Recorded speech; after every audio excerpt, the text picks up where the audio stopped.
And we are recording. I am so grateful I remembered to turn that on today. So welcome everybody to our Lunch and Learn with Mish Hancock. Before I officially welcome Mitch, I want to remind everybody of a few logistical details. The call is being recorded. You'll receive a link to the YouTube video within about 48 hours after the call. Your attendance at these meetings serves as your permission to be seen in the recordings. If you do not want to be seen, feel free to just put your photo up or your name up, however you want to handle that. Please mute yourself on your end. If you have a question, unmute yourself and just kind of chime in or type your question into the chat. Your chat button is down at the bottom. The other fun thing about Zoom, I don't know if anybody has noticed, they have under reactions, they have new little buttons under reactions. If there's, you want to comment, those little, the hearts, the thumbs up and all that will show up in your screen for so many seconds. If it's just kind of a quiet way to show support. And we promise to end the call around noon or shortly thereafter so that we can all get back to what we do today. So I want to especially welcome our live audience. And our goal with these Lunch and Learns is to inspire, share knowledge, share ideas, opportunities, and wisdom. And today, our particular guest has all of the above. Help me welcome Mish. Mish Hancock is the dynamic CEO of 100th Monkey, a company focused on creating quality human connections and interactions, leads and conversions for B2B and B2C clients through social media. Mish is also the co-founder and license holder of TEDx St. Louis, an innovative and thought-provoking organization that brings TED Talk experiences to St. Louis. She interviews TEDx speakers and St. Louis movers and shakers on her popular Mishmash podcast. I love that name. So you are a sought-after speaker, because I know we also got you scheduled for a local Chamber of Commerce coming up here shortly also. You're delivering workshops and seminars. You're everywhere, man, including the Olin School of Business at WashU. Mish also works with organizations and individuals to help them TEDify your presentations. Mish. In other words, they have lots of fun. They do, yes, yes. It's a blast. I'm having a good time. So I'm going to share my screen, and I have to do it this way first because, or else I can't see. Okay, all right, we're good. It all works. Marketing for you guys. Woohoo! All right, thank you guys for being here. I'm super honored and I'm super excited. I love talking about marketing. I especially love talking about digital marketing. And you know what? I can't see the chat, Kathy, when I'll watch it on full screen. So just let me know if anybody's got a question.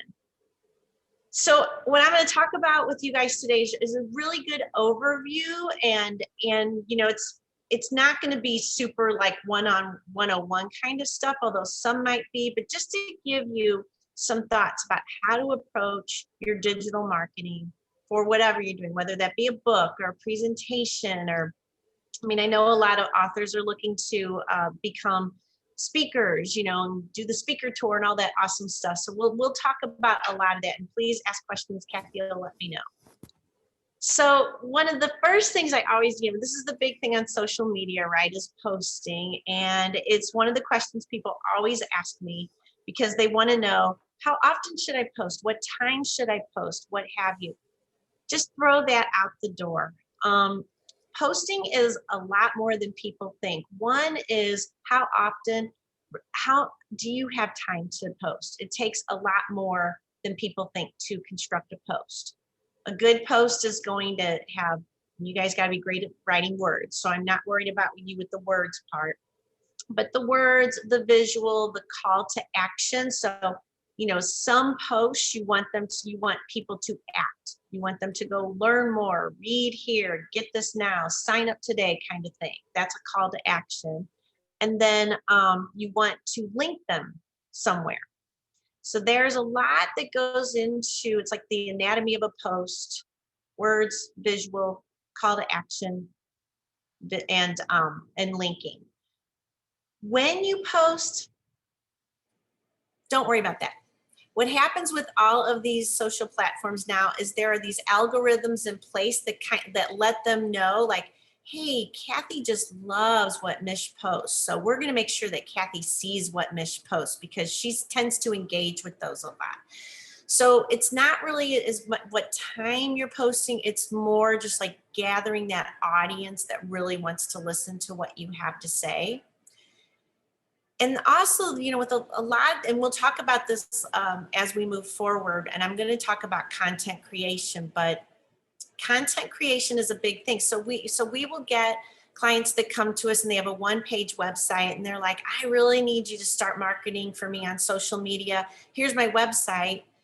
So then my other questions are, well, do you blog? Do you make videos? You know, what are the different things you're doing content-wise? Because if I'm only sending people over to a one-page website, I mean, it's just not enough. There has to be some content that you are sharing with people out there. And it's not easy to create content, but it also is. So it's like easy to create it, but I know I get it because I like Kathy said, oh, you're out there everywhere. I know it looks like that. I'm not. I actually sleep and all that good stuff. But I've had to overcome just like putting myself out there. And I kind of make my staff do it. Like I'll be like, here's a picture of me doing this. And then, I mean, the other day when I was like, can you take a picture from your beautiful loft at what the snow looks like and send me? So I sent her a picture of that and I sent a picture of me with my heater. Like here I am, I'm very cold. So showing your personality, but I get it. It's not always easy to put yourself out there. Not all of us are self-promoting. The other part is that posting alone will not really get you reach. So back in 2016, we had what we called Reach Apocalypse. All of the platforms got that we need them now and they are a thing. And so it became very pay to play. And the way that you can get out there even more and break through that organic wall, because you're all going to hit it. You will all hit an organic wall at some point. So the way that you break through that is by advertising. So there are several ways to advertise. Of course, there's Facebook and Instagram. You can advertise on LinkedIn, Twitter, wherever you are, you can advertise. It's a good idea if you're going to advertise on any of these platforms to work through an agency. And the reason being is that we have so much money running through us to Facebook, for example, that we now have contact with actual human beings at Facebook. Like we can call them and go, hey, we're running this ad for these clients and it's just not happening. What do we need to do? What do we need to tweak? What do we need to know? What's interesting about Facebook and Instagram advertising is that when you begin to advertise, you are in an auction. So whatever audience you say you want to get in front of, if there are lots of other people wanting to get in front of that same audience, Facebook is going to be, oh, this person's giving us $1,000 a month for ad spend, and that one's giving us $100. Because we have literally had clients that with smaller budgets that Facebook just doesn't even use the budget. We had one guy that used 3 cents for the whole month. And he was, what he was advertising had to do with weight loss. And I said, listen, there are just really, really, really big companies out there with weight loss products buying for your same audience that have thousands and thousands of dollars to spend. And I don't think this is going to work for you unless you have that kind of money. So then you have to get creative and think of new ways to do it. We actually did this with a personal injury lawyer that we're working with right now. He was having a difficult time getting in front of people because he didn't have the buckets of money that some of these larger conglomerates have. And so for him, we just got really creative with this campaign. He was all about, we did a whole thing around him being the local lawyer because he just wanted to stay in the community he was in. And that is now getting the phone to ring. Do we have a question? I see a little one with a, I can't hear you, Kathy. You're on mute. Silly me. That's okay. Carol, you want to unmute yourself and just ask a quick question? I would love to. This is Carol Scott. And what I said was I wrote 3 blogs for a couple of years on my website. So all that content is still there. Awesome. The most recent posts were in 2018. And since then, most of my new content I've been creating has been social posts, but it feels like that's an untapped reservoir of rich stuff to use for social posting. And I just wondered, I've been worried that it may seem dated because of the original posting date, that people might look at it as something that they don't want to read because I wrote it in 2017. Yeah, and that is a thing. So you can judge it up a little bit, take that same content basically, because I mean, no one's going to go back and go, oh, that's kind of the same blog, So judging it up would be a good idea. I mean, if you've got this content you've already created, I say use it, repurpose it if you can. So you can so right now I'm sending out some campaigns and I'm taking the content I write, sending it out, then I'm giving it to the person that does the posting for us. And then she's reusing those words and the thoughts behind what I'm doing as a post. And then eventually I will also start doing more videos around it, and videos, you don't have to be all slick and bring in the videographers and do all these takes and editing. I mean, it's a minute or two of you just talking about something. Does that help, Carol? And it's awesome that you're doing that. And if you start blogging again, a very good idea, because Google, okay, so think of the gods of the digital space are Google and Facebook. And the way that you appease those gods is to put lots of words up there. Whether those words are on your posting in your social media or on your website. A lot of people will get a new website and they get so excited and they're like, oh my gosh, this is so working. Look at all these leads I'm getting. And then 3 months later, what? It's not working anymore. Well, it's because they didn't continue putting words on their website. And Mish, my whole orientation toward life is words are good. More words are better. So you're like Google. This makes my heart so happy. I appease the gods all the time and I didn't even know it. That's perfect. So that's exactly what it is. It's like, when Google sees a new website, it's like candy and they're like, oh my gosh, look. All right, let's share. And then when you don't add more words to it, then they're like, oh, that's kind of, all right.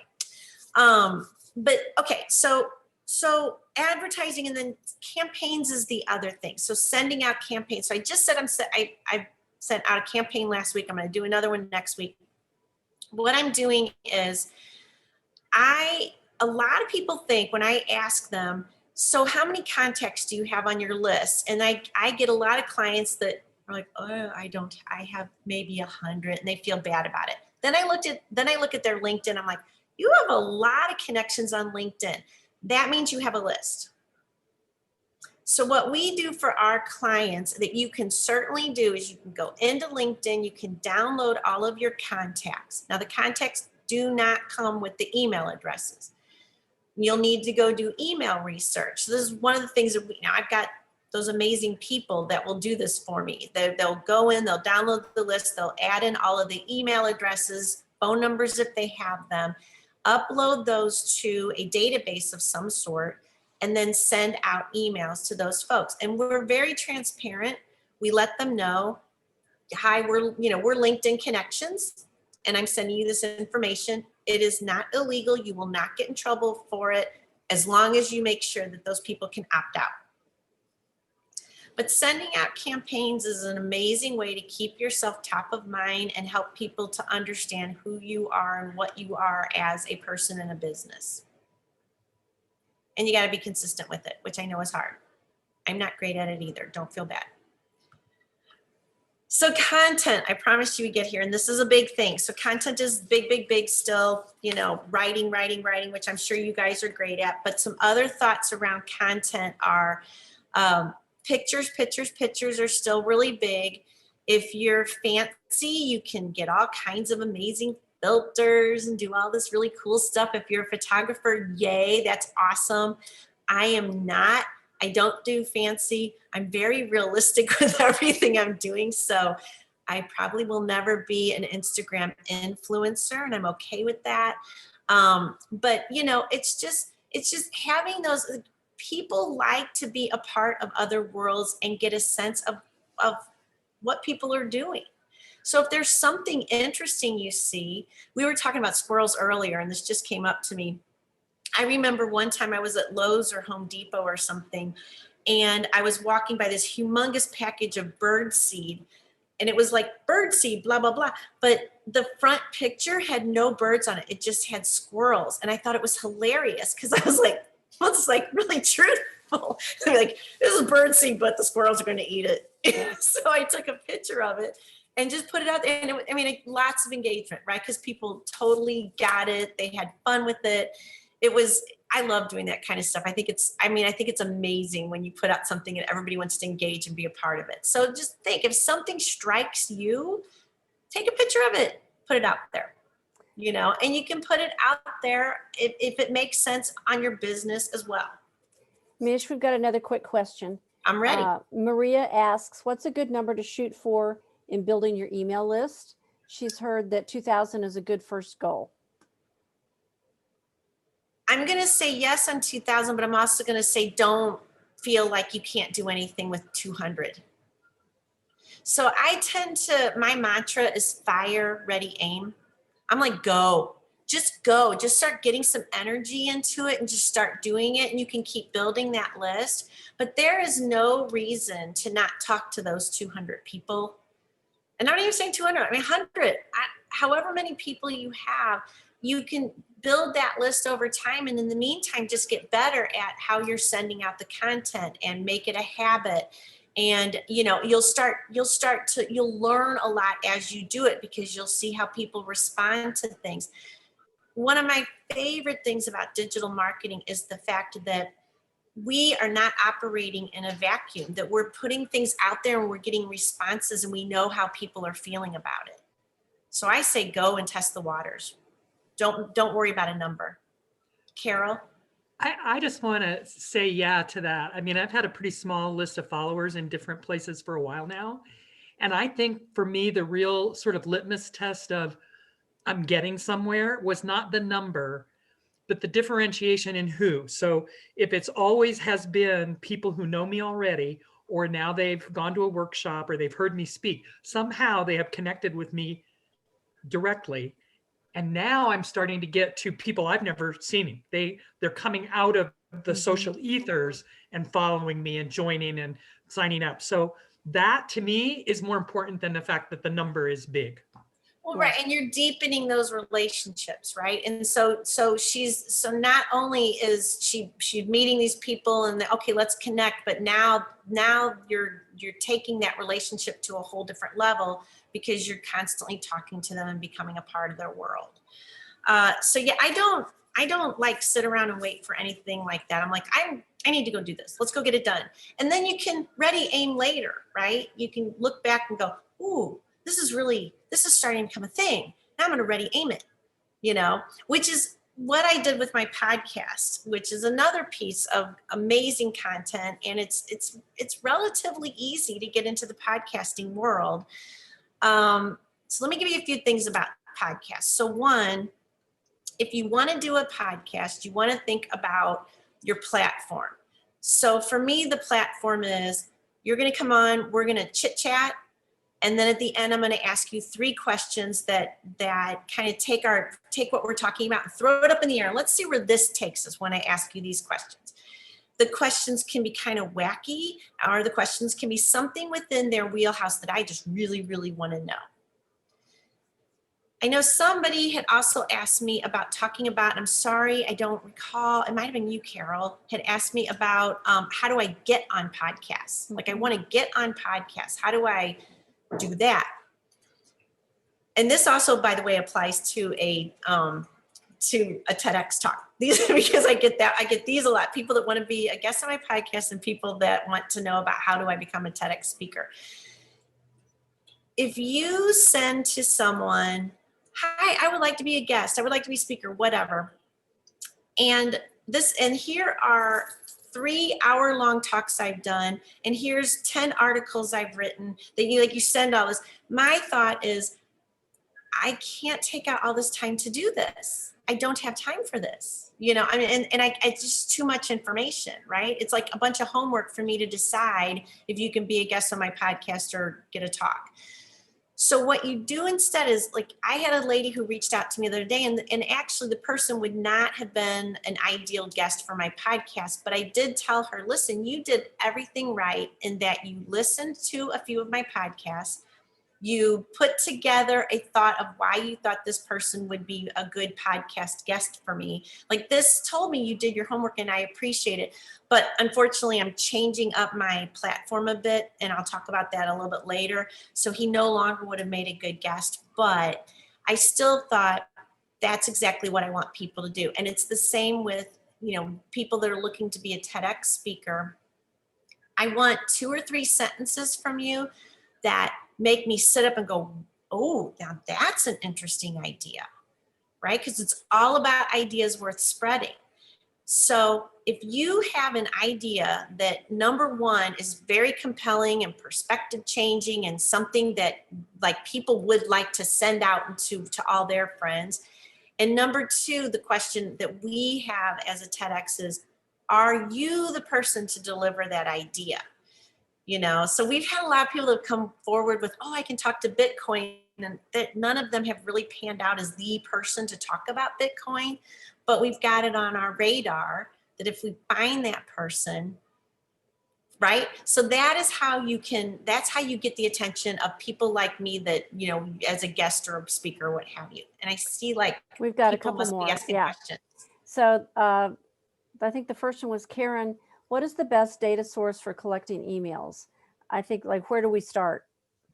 So when I was talking about those, the campaigns that I was doing, so there's a few ways to do it. All right. But a simple, to the point way is, let's say you send out an email to a list, to the list you have right now. Right. And then one of the things you can do is you can ask them to share it or give you referrals.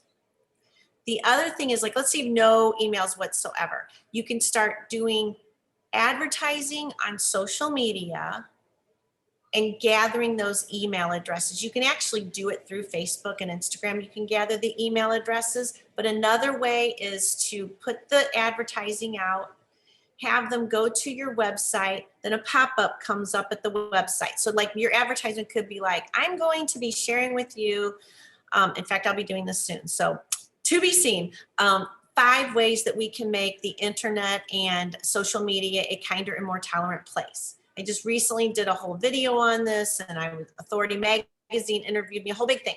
So I'm going to create, out of that interview, I'm going to make a white paper about that. I'm going to send out an advertisement about that. When people click on it and they get to my website, there will be a pop-up that'll say, give us your email address and you can download Mish's white paper on for free. Now I've got that email address that I can put into my contact list for the next campaign that I send out. Did that answer the question? Awesome. Could I Sure, follow Karen. that? Sure. Do you use a company like MailChimp? Do you need to have some kind of a data collecting company to collect those? Yeah, in fact, I love MailChimp. MailChimp is my favorite e-newsletter platform. So if you're going to be using this just for sending out information like newsletters and e-blasts and what have you, MailChimp is perfect. At some point, and my company is there, like, we're going to have to do that this year. At some point, you will more than likely need a CRM, we have your CRM, customer retention management, I think is the name of it. Client relationship management. Yeah. There you go. Thank you. You'll need a CRM type. The reason why you need a CRM is because it helps track what's going on with all of these clients. And if you've got a team of people that are working together, this is how you forego miscommunication over everything that's going on with different clients, because a CRM will help you track, here, not only clients, but we reached out to Joe 7 times and let's leave Joe alone. He's not interested in us, that kind of thing. So it helps you kind of keep track of everybody. But for now, an e-newsletter is great. So Mish, I've got a We're quick almost comment. at noon. I probably need to.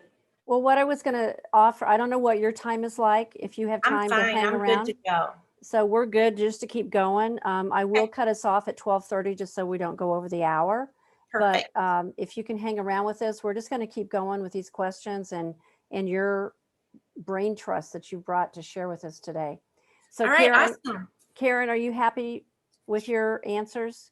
Awesome. Okay, great. So let's see. I think Lori was next. There are groups on Facebook that you can join for being a guest on a podcast. Those, I know about those groups. I've never. what I've Oh, seen. you mean as is- far as like groups that help you figure out how to be on a podcast? Oh, that's awesome.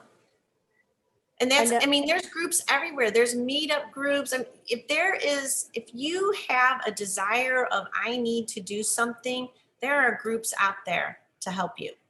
Well, and I've noticed, and we've got a little conversation going on between Rosanna and Lodi. The what I've noticed is that sometimes there, or Lori Reichel, not Lodi. I saw that. I see a lot of people requesting people to request to be on their podcast. So if I'm a new podcaster, I would have gone out to Facebook and made a post that said, this is who I am. This is what I do. I'm now soliciting invitations if you'd like to be on my podcast, kind of stuff. Exactly. I see a Yeah. lot of that out there. Yeah. And I mean, these are your people that you're talking to. They know who you are and what type of, guests you're looking for, who would align with you, kind of thing. Yeah. And that's a good point to bring up, Kathy, because one of the biggest problems with people starting a podcast is they run out of guests. They run out of guests or content after about 7 to 10 podcasts. So Mhm. make sure that you've got a sustainable type podcast so you can keep going and not be like, oh, I'm done. That was Right. it. I did my 10 podcasts. I have nothing else to talk about. And Carol, she mentioned that Interview Connections is a company who has a Facebook group to share content about podcasting, guesting, and all that. Carol also mentioned Karma Speaker is designed especially for speakers as a CRM. I know that there's one here that I tapped into, Less Annoying CRM. Oh, They yeah. were They're in St. Louis. They're actually from St. Louis. Yep. Yeah. Yep. And that's fitting our needs right now. Lori also mentioned sending somebody an invitation to a group.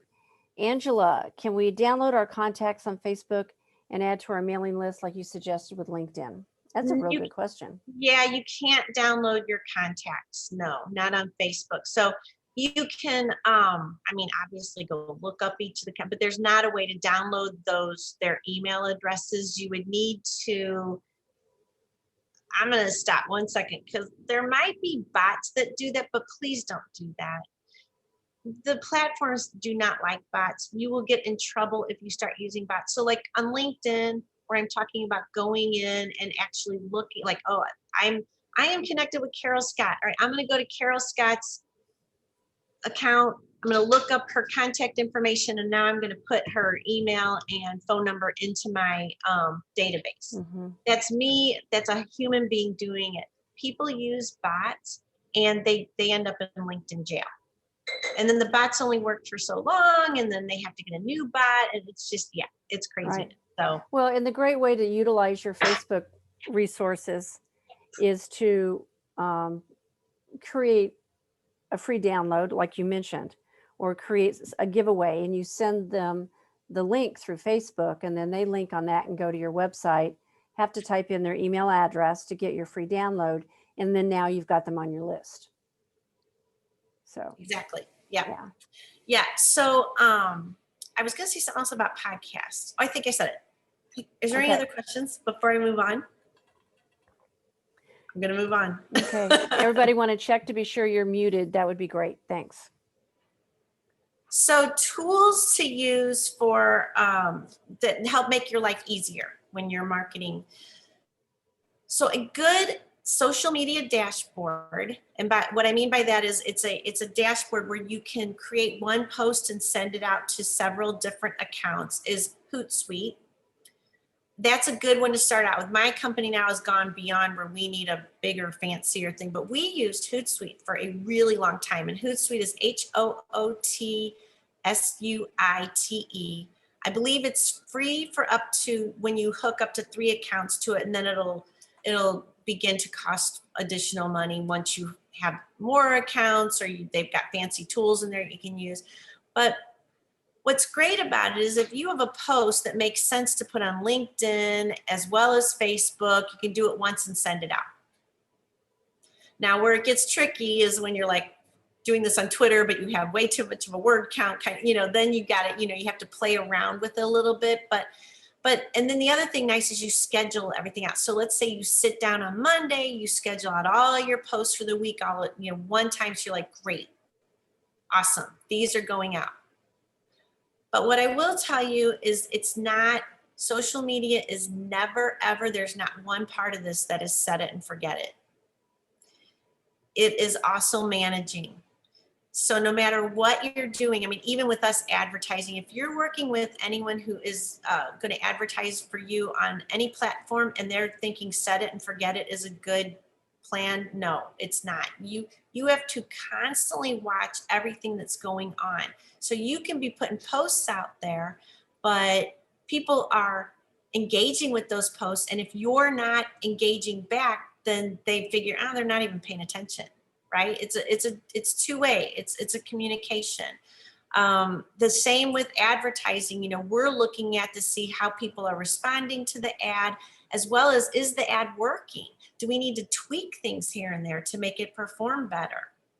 So when you're working in this, I mean, you need eyes on it. I don't know. It's interesting, the people that I have that are working for me, that we all seem to have that.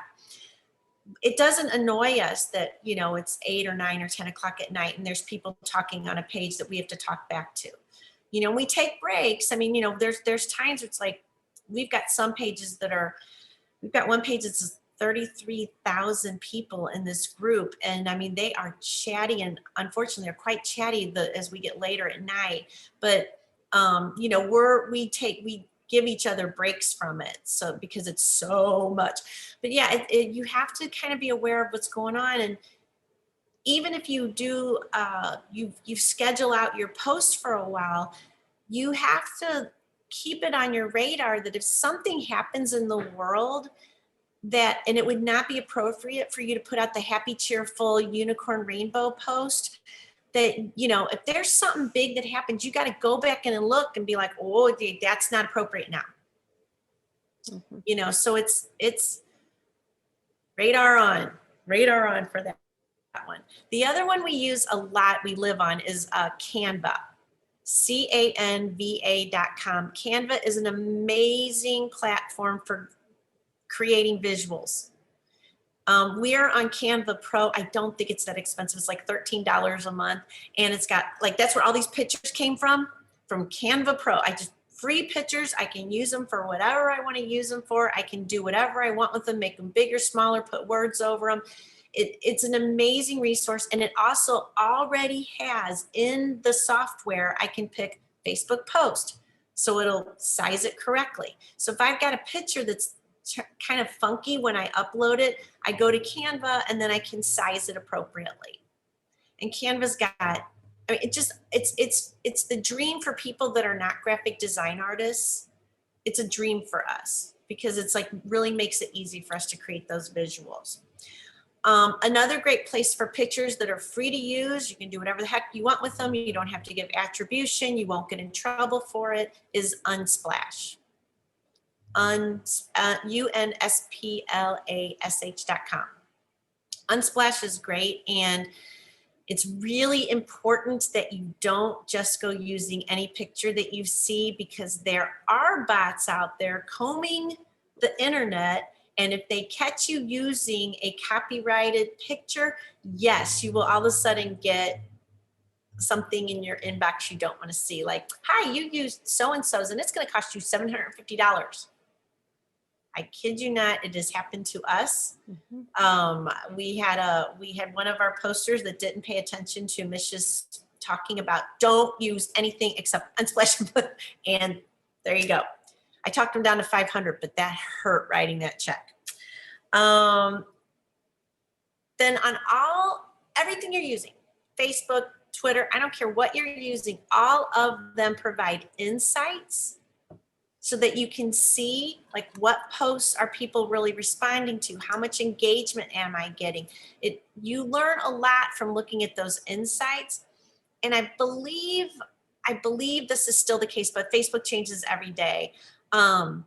I believe though it's still at, once you get to 1,000 likes on Facebook is when they start giving you deeper insights where you can find out like if I look at our TEDx Facebook page, the TEDx Facebook page tells me that we have a very highly educated group of people. We've got lots of PhDs.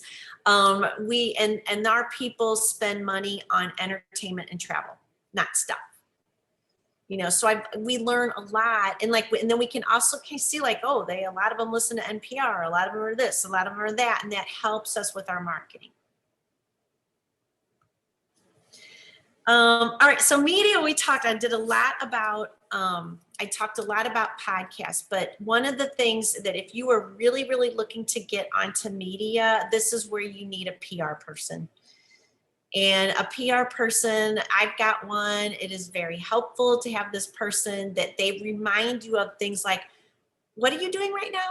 Oh my gosh, we need to do a whole press release about that. And so media people are extremely helpful, and they are also, media people are looking for stuff, right? So I have some contacts here in St. Louis that I know I can reach out to and say, hey, I've got this client right now and they've got this amazing, this is what they're doing and it's so timely for right now. And here's why, can they be a guest on your show? Absolutely, send them along, do an intro. So don't be afraid for you to reach out personally to media. And then at a certain point, if you feel like I really need to get my own PR person on this, they get all kinds of great information that they can kind of be your radar when they see something like, hey, this would be perfect for you. You should go in there and answer this question, because I think that could lead to something else. That is literally how this whole thing happened with me with Authority Magazine. Is it started out with, they want to know 5 things they can do to make the internet a kinder and more tolerant place. And I did this quick little paragraph. That's all they wanted. They must have, then taken that paragraph, looked into who is this Mish Hancock, and then they said, wow, we want a whole interview with you. So then it turned into an interview and a video and all kinds of good stuff. And then I created a Facebook group called 100th ME, which is 100th Monkey Effect, because there's a whole thing around the 100th monkey phenomenon. And I wanted to start something that was all about kindness. And that's my word. I want to prioritize kindness in everything, especially in the digital space where things got really, really unkind. And we want them to be kind. We need more kindness. So media can be your friend. Reach out. All right. That's what I got. That's me. Thank you.